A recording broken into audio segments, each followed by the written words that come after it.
دیر ہو رہی ہے، شادی نہیں ہو رہی ہے، اس لیے پریشان ہو۔ دیر سے شادی ہونا کوئی ناکامی ہے کیا؟ کیا کسی کی باتوں نے تمہیں سوچنے پر مجبور کیا ہے؟ کبھی کسی کی الفاظ نے تمہیں رلایا ہے تو یہ کہانی تمہیں شاید تھوڑا سکون دے دے۔ ویڈیو کو پوری اینڈ تک ضرور دیکھنا۔ ایک لڑکی اپنے ہی رشتہ دار کی شادی پہ پہنچی۔ شادی میں بہت سارے لوگوں کی بھیڑ تھی، لیکن اس بھیڑ میں وہ لڑکی تنہا تھی۔ سب کی نظر اس پہ جا ٹکی۔ لوگ سوچنے لگ گئے، باتیں کرنے لگ گئے، ارے یہ تو 36 کی ہو گئی، ابھی بھی شادی نہیں ہوئی، عمر تو ڈلتا جا رہا ہے، شاید اس کی پسند کا کوئی نہیں ملا، شاید یہ جسے پسند کرتی ہے وہ شادی کے لیے نہیں مان رہا، شاید یہ کریئر میں بزی رہ گئی، انشاءاللہ ہو جائے گی شادی، بس تھوڑی نرمی ضروری ہے۔ یہ جو لوگوں کی طنز بھری باتیں، یہ آوازیں اس لڑکی کے لیے نئی نہیں تھی۔ سالوں سے یہ باتیں وہ سنتی آ رہی ہے۔ پہلے اسے تکلیف ہوتی تھی، لیکن اب اسے تکلیف میں بھی صبر آ گیا ہے۔ درد کے پیچھے مسکرانا سیکھ گئی ہے۔ اسی ہال میں اس کی رشتہ دار، اس کی کوئی بہن دلہن بنی آ رہی تھی۔ وہ لڑکی خاموش تھی، اپنے ماں کے پاس جانے لگ گئی تو اور کئی عورت اس کی ماں کے پاس آ کر کہنے لگ گئی، چلو اس کی بھی شادی ہو گئی، اب آپ اپنی بیٹی کی شادی کب کر رہے ہو؟ تو اس کی ماں نے کہا، جب اللہ کا حکم ہوگا تب ہو جائے گا انشاءاللہ۔ وہ لڑکی خاموشی سے سن رہی تھی، سب باتیں اس کی اندر کچھ ٹوٹ رہا تھا۔ یہ دیر کوئی سزا نہیں، یہ تیاری ہے۔ اگر شادی ہونے میں دیر ہو رہی تو اس کا مطلب یہ نہیں کہ تم دیر سے ہو، بس تمہارا امتحان تھوڑا الگ ہے۔ اللہ نے تمہارے لیے بہترین کچھ رکھا ہے۔ جب تمہیں ملے گا تو اللہ کا شکر ادا کرو گے کہ یا اللہ، دیر سے ہی صحیح لیکن تو نے تو بہت بہترین ہم سفر دیا ہے۔ لوگوں کی تانوں سے وہ لڑکی کی آنکھوں میں آنسو آ گئی تھی۔ وہ اپنے ماں کے پاس گئی اور تسلی دی ان کو۔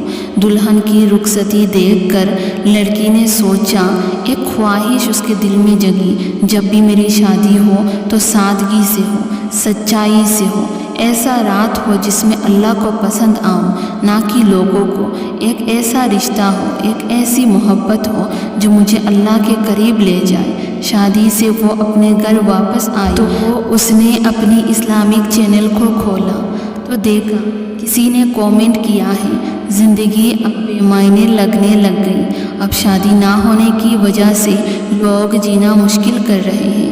اس کومنٹ کو پڑھ کے اس نے سوچا، میری انتظار بیکار نہیں، اللہ نے مجھے کچھ اچھا کرنے کے لیے بنایا ہے۔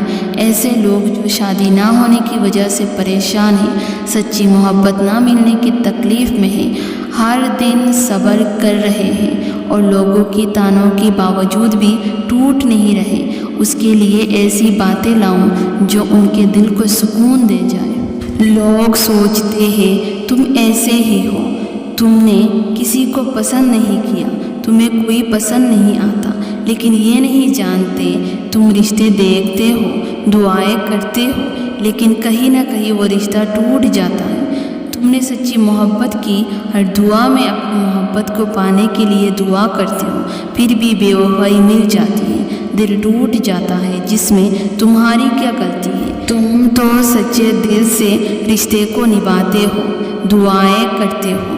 اب لوگ جب یہ سوال کرتے ہیں کہ شادی کب کرو گی، بوڑھی ہو رہی ہو، کیوں شادی نہیں کر رہی ہو، تب تم مسکرا دیتی ہو، لیکن دل سے کہنا چاہتی ہو، مجھے نہیں پتا شادی کب کس سے ہوگی، جب میرا رب راضی ہوگا تب شادی بھی ہو جائے گی، کیونکہ دل نے ہمیشہ ایسا کچھ سوچا تھا کہ کوئی ایسا ہو جس سے کوئی راز چھپا نہ ہو، کوئی ایسا ہو جو بے پناہ محبت کے ساتھ نکاح کرے، کوئی ایسا رشتہ جس میں سکون ہو۔ کچھ لوگ جلدی شادی کر لیتے ہیں اور کچھ صبر کرتے ہیں، اور جب اللہ کی رضا کے لیے کوئی صبر کرتا ہے تو اللہ صبر کا اجر بھی دیتا ہے۔ رسول اللہ صلی اللہ علیہ وسلم نے فرمایا، مسلمان کو جو بھی تکلیف ہوتی ہے اللہ اس کے گناہ معاف کر دیتا ہے، یہاں تک کہ ایک کانٹے کی چبھن بھی۔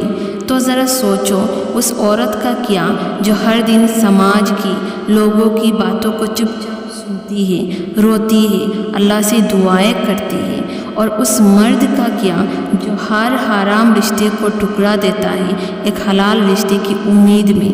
ان کا صبر، ان کا انتظار لکھا جا رہا ہے، اور بدلے میں اللہ کی طرف سے انعام بھی ضرور ملے گا انشاءاللہ۔